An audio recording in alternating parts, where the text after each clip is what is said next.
Hi, my name's Ben and I'm 10 years old. My top 3 things I like to do is play with my dog, play football and play the PlayStation. I've been going on and on about getting a dog, and then my dad finally got me one. When I got him, I almost started crying with joy.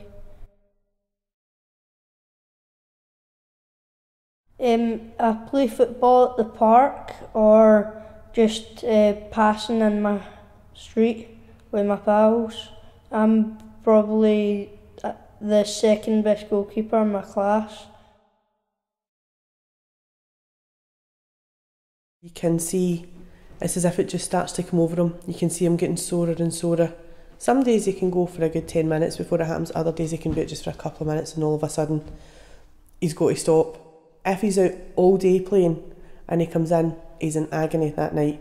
You can see him, as soon as he sits down, he'll sit for a couple of minutes, he'll try and get up again and he's all stiff and he's sore and he can hardly move.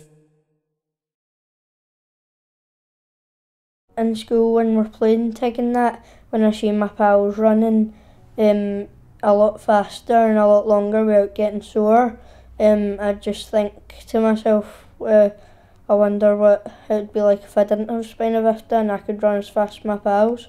I had actually phoned the Scottish Spina Bifida Association at the time when he was still just a baby, and we'd had it confirmed it was spina bifida.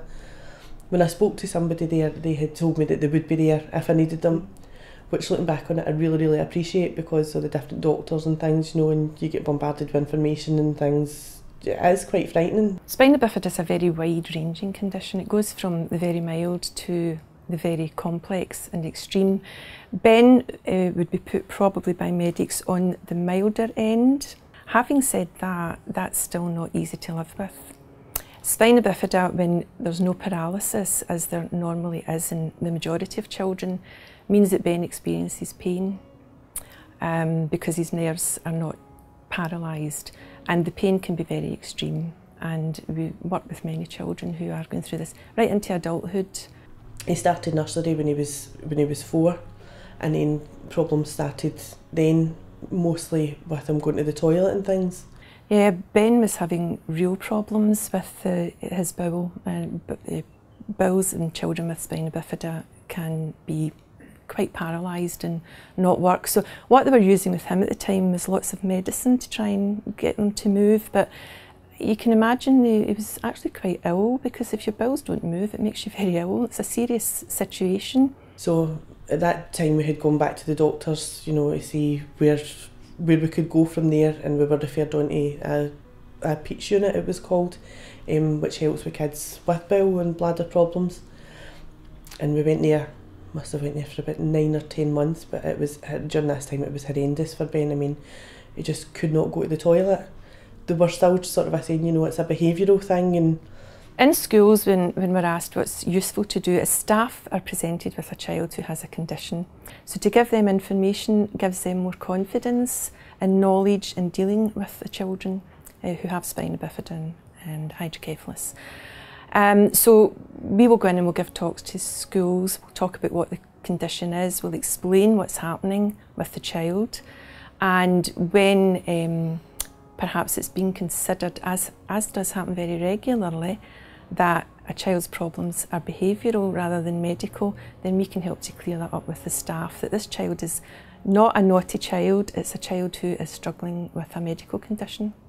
And it's been great. The whole sort of the association that's behind her has been great as well, because if I can't speak to Anne, I can speak to others there as well. But mostly through speaking to Anne, it's given me a lot more confidence to deal with stuff with Ben, because a lot of the stuff I didn't know and couldn't understand, had never heard of before. I've been playing football, my legs usually get sore, and I've got tablets, pregabalin for that, and that only helps my legs. But when my legs are fine, my back gets sore, so I take paracetamol and ibuprofen.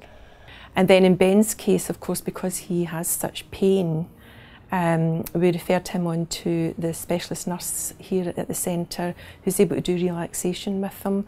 Her background is in pain management, so she has helped him with exercises which help him to manage his pain. The pain can't be taken away. So Lisa had been emailing Ben some ideas for some relaxation techniques. He was doing them and he was finding it was a wee bit easier, and he wasn't losing his temper as much and things as well because he was getting frustrated with it. Sometimes it's a call to our helpline. Sometimes it's much more.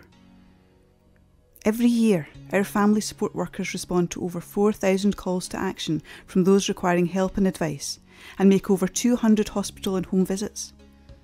In addition to these vital support services, the SSBA have a family support centre, specialist support staff in the north of Scotland, and continue to provide health check clinics, information days, conferences, parent-toddler groups, adult peer support, and an inclusive fitness project. Most recently, we launched our Sea Change project, which provides children aged 12 to 18 with practical support and encouragement aimed at reducing some of the challenges they face in accessing social and leisure activities, becoming more independent, and making friends. It costs over £1 million annually to run this extensive range of services, and we currently receive less than 1% in statutory funding. So your support today is crucial in allowing us to support all those who ask for our help. It just needs time, we'll make a way to talk things over. It is an invaluable service. I mean, for myself, I don't know how I would have coped without it, to be quite honest with you. I do have a good family support and things, but I've never dealt with anything in the lines of spina bifida before. To be able to phone somebody with anything, no matter how silly it is, and just be told that's alright, it just makes a big difference to you, and it gives you that wee bit more confidence. There is people a lot worse than me that can't walk or play football, and they're in wheelchairs and that, but having the centre that's like a place for them to be happy and do their own thing. Spina bifida has been a very, very long-term condition. It was known way back in the time of Pharaohs, and it's still happening today. There's just no outlook yet in the horizon that it's going to be cured or prevented in any way. So the need for our service is going to be constant and continuing. It just needs time, we'll make a way to talk things over.